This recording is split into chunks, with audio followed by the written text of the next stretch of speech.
medyo nasurpresa rin kami sa bilis ng trabaho ng ating ombudsman. But just the same, ito po yung wini-welcome namin at kami ay makikipag-cooperate fully.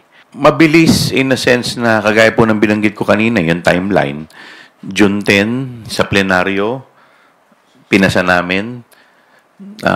June 16, natanggap ng ombudsman yung kopya ng aming committee report. Kasi kinapi-furnish lang po sila. June 19 or 3 days thereafter, may action na agad ng ombudsman, pinasasagot na.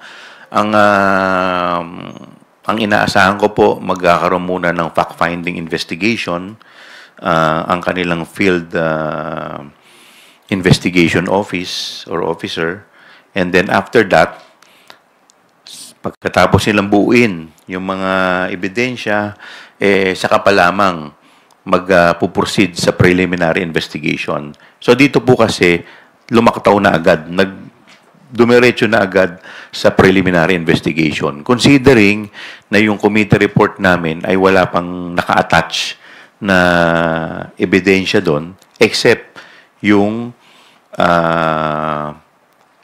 is privilege speech ni Congressman Valeriano kung saan pinanggalingan ng committee report.